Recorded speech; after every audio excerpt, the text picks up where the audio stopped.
Greetings YouTube, Evil Tomato here, welcome back. I hope you all are doing well.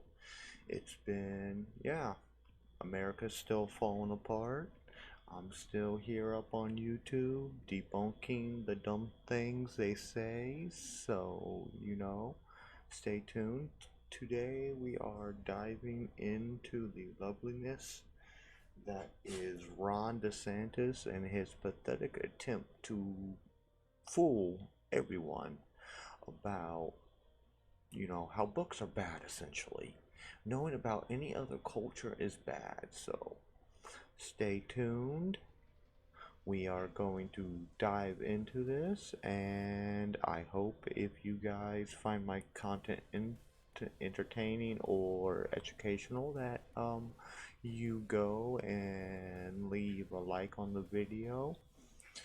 If you really enjoy hearing me ramble, you could always hit that little red sub button down below, and let's get into it. And welcome back.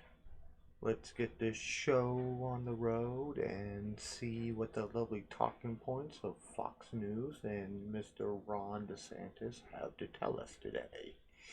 And at the end of this episode, we will come to a conclusion. So let's get it in. Over his state banning a new AP African American history class. The Biden White House. Okay, for people who are uninformed, it started out a while ago. Florida passed, the Don't Say Gay bill. And there was a lot of stuff in there towards, obviously anyone who is LGBTQ+, and little ones for, some little racism sprinkled in. And then he moved on to his Stop Woke Act, and right now, as far as I know, his next move was to force all schools to take out all books in their libraries and teachers' classrooms so they can be approved of to see if they are appropriate for the class. But just thought I'd give you guys some a small little primer before we really dive deep into this. House is blasting the decision. This course it is on incomprehensible that to see that this is what this ban or this block, to be more specific, that DeSantis has put forward. If you think about the study of Black Americans, that is what he wants to block. Yes, and there is a couple reasons why he wants to block it. He knows that most of his supporters are very, what's the word? I don't want to just say like they are prejudiced and ethnocentrics towards anyone that's different. And for those of you who do not know, ethnocentrism is the basis of all prejudice. It is a hatred or fear of someone because they are different. Because we all human beings, we evolved from tribe-like societies, so it's ingrained in our dumb monkey brain that, oh, you're different from me, so I must not like you. It's how we survived when we're tribe-like beings. But now we need to kind of break that cycle of hating someone just because they're different from me. Like, I try not to hate anyone in my life, but some people make it hard. Some people make it hard. But moving on. And again, these types of actions aren't new. They are not new from what we're seeing, especially from Florida, sadly. DeSantis hitting back, saying the course would indoctrinate students and has a... Okay.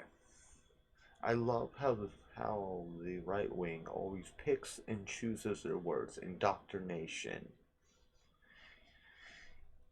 They think just because someone might learn something, they're being indoctrinated. It's a heavy theme you'll see if you watch any right-wing media. I'm going more mainstream. Sometimes I'll delve into some of their more political figures when the time is right. But right now, I think this is something we need to look into for the simple reason this is how we all lose our freedoms. This is how we become the next Nazi Germany or be just like Russia. But, as we go on, we shall explain more. And oh my god, I freaking stopped that at the perfect point. Oh my god, that might end up being my thumbnail. I'm not even gonna lie. Political agenda. This course on Black history, what's one of the lessons about? Queer theory. Okay. His whole premise, like, even if he didn't pass the Stop Woke Act,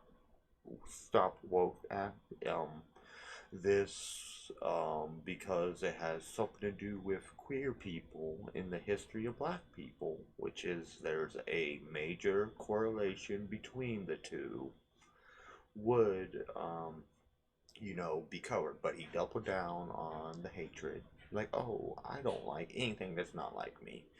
And he's using the fact that because, for those of you who don't know, Pride was started by a little event called Stonewall, which was a black trans woman. And that is the whole basis of those little bits of history, and certain members of the African American community that were queer is why he wants to stop AP Black History, which I think is a true disservice. Now, who would say that an important part of Black history is queer theory? That is somebody pushing an agenda on our kids. And so, Okay, for one, you're pushing an agenda right now. And for two, do you know how the world becomes a better and more accepting place? They learn about things. It is proven the more exposure you have to something that's different from you, the less it bugs you. It's the reason why, if you look in any big city, there will be more inclusion. There'll be less homophobia, less transphobia, less racism, because they grew up their whole life being around these things. By you restricting and making it illegal to talk about anything like this, makes it where people are going to stay close-minded and stay very bigoted towards anything that's not your little white Christian world that you want to build. when you look to see they have stuff about intersectionality, abolishing. Because a lot of the times, like, for one, the prison system is completely messed up. As someone who has done a little bit of time, I will say most people, it is a revolving door. It does not help them rehabilitate. Partially because there's no safety net systems in place to help with the rehabilitation of these prisoners, because they come out, they have no job, no education, no nothing, and most of them parole out to a homeless shelter. And yeah, and the stats are 95% of people that have been convicted of a crime end up going back. And then you have to look at the fact that the majority of people in prisons are people who are POC, people of color, are heavily attacked in this country just for being the wrong skin tone. But let's see what else he has to say. Like abolishing prisons. Now that's a radical political position. Harold, how do you see all of this? Well, I would have thought that by now that Governor DeSantis, who I think is an important, probably one of the 2 or 3 most important voices in politics over the last two to 3 years, and certainly when you think about COVID, was the most dynamic voice for those. Oh yeah, we can't forget the loveliness of Ron DeSantis and the COVID epidemic. Did you know Florida was one of the states that got hit the hardest because of the COVID pandemic, because he wouldn't follow CDC guidelines? Like, how did we get to this point in the world where, oh, there's these health professionals out here that know what we need to do to go and keep everyone safe and fight this pandemic, but we're not going to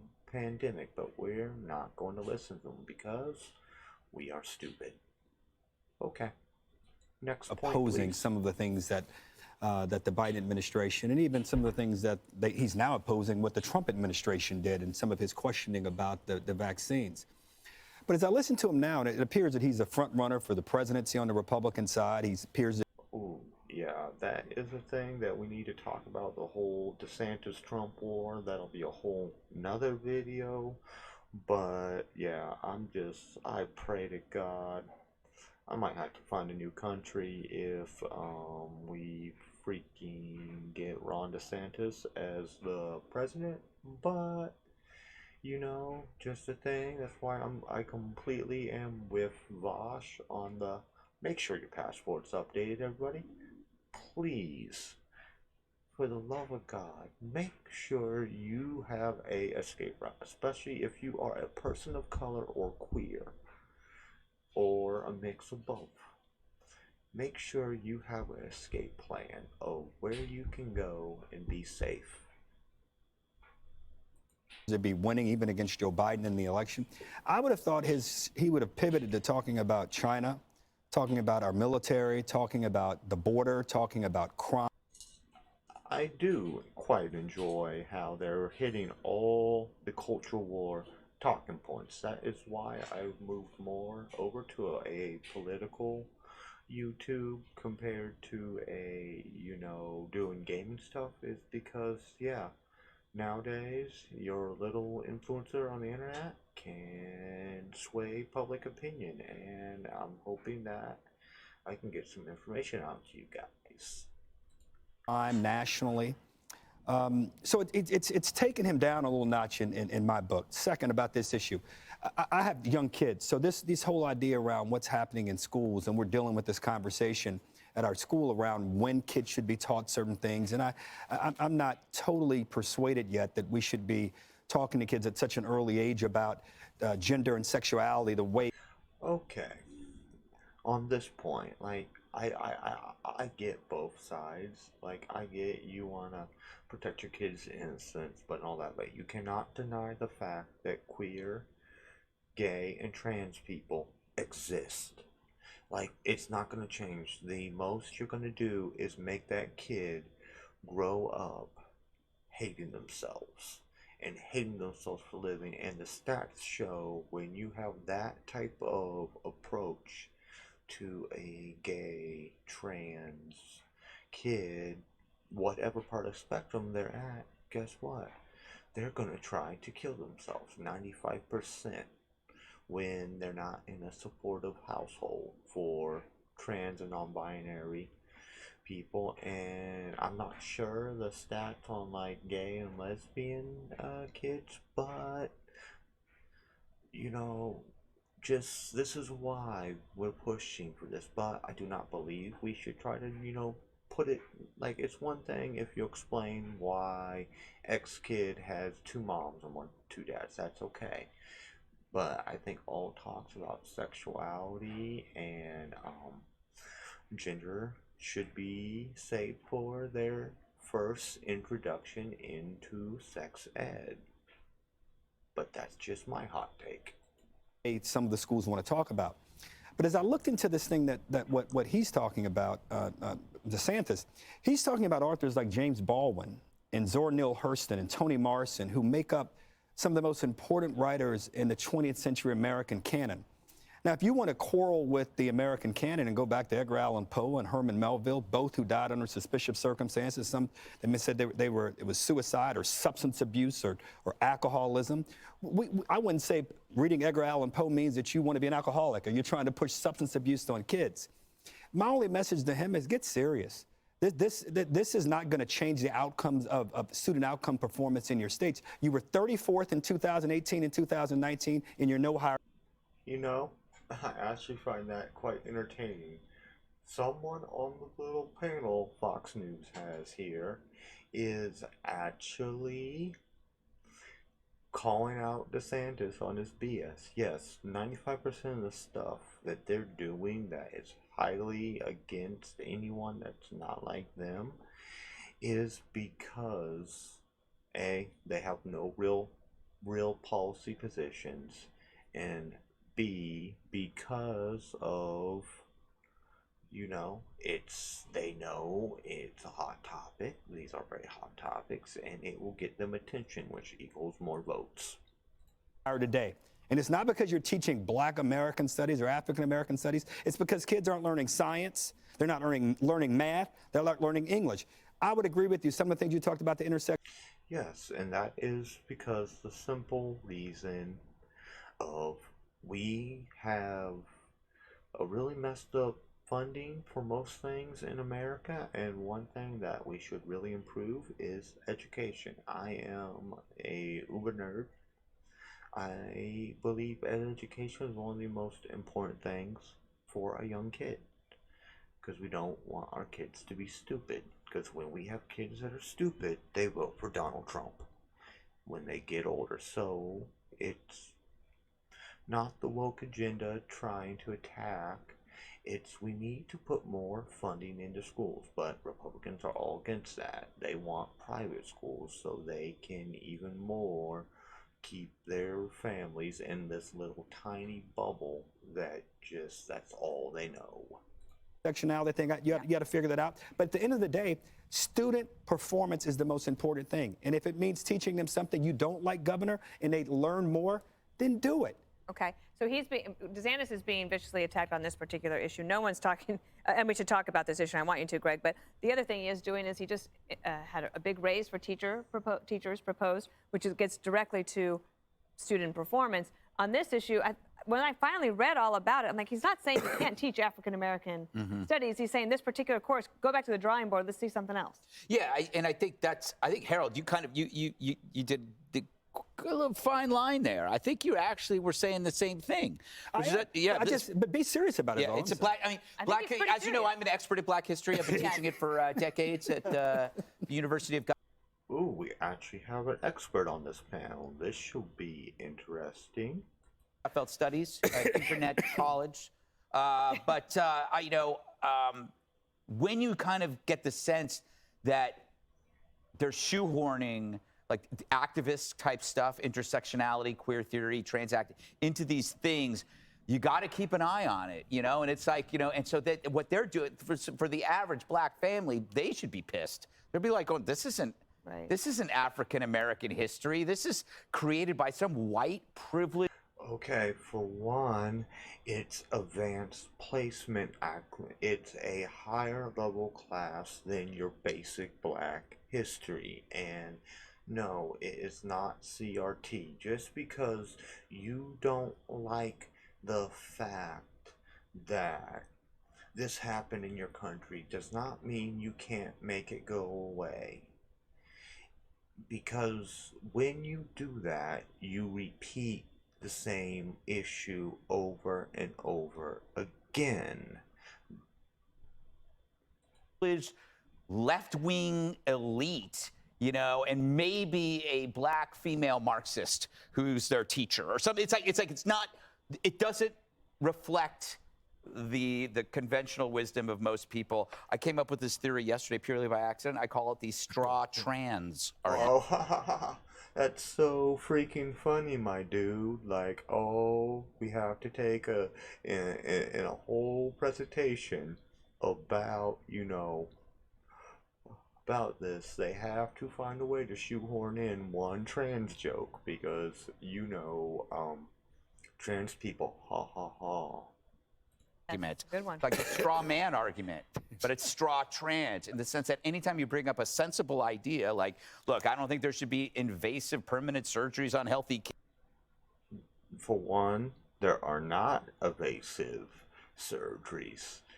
If you would actually do some research, you would know that all medical boards say no freaking surgeries or, in most cases, hormones until they are 18. But again, we have to go back to this, oh no, they are freaking mutilating your children, all that, when that is not what's happening. Oh God. Kids. And I don't think activists should be generating, sex or gender theory for children. That is perceived as transphobic. So that, For one, they are not. That is not happening. But yet again, you have to point to something that's not happening to distract from whatever else you're doing. that's what I would call a straw trans argument. When in fact, being pro-trans is making sure this stuff doesn't happen. So people are old enough to make the decision. So you can respect and the whole idea of it, and not have to worry about this other stuff, which is basically being pushed by a small group of delusional activists. Judge. Delusional activists, when they are following what doctors and psychiatrists, people that have spent their life studying this field, but yet they're wrong and you are right. Dude, you are a sad little man. Governor DeSantis knows that he's going to get attacked for decisions that he makes. He seems prepared to respond, but the White House loves to have DeSantis as a foil. They absolutely do. I'm surprised they didn't drag out, or he didn't drag himself out, Gavin Newsom, who sees himself as the person to oppose Governor Ron DeSantis. The thing about this is it's almost like this indoctrination is parading around as education. I think we all agree. For one, it's not indoctrination, it's information, and yeah. Oh yeah, and I always love how it is always this made-up enemy that they have to fight constantly. DeSantis wants Black history, Black education. And what he said basically was, I don't want to talk about issues like queer theory and intersectionality and abolishing prisons, when the truth is that we just learned 2 years ago that the African-American community, more than anyone, wants more cops. They want more consequences. And we're When did they say that? Like when was their spokesperson?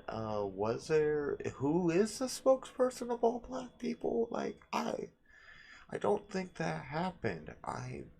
Source, please?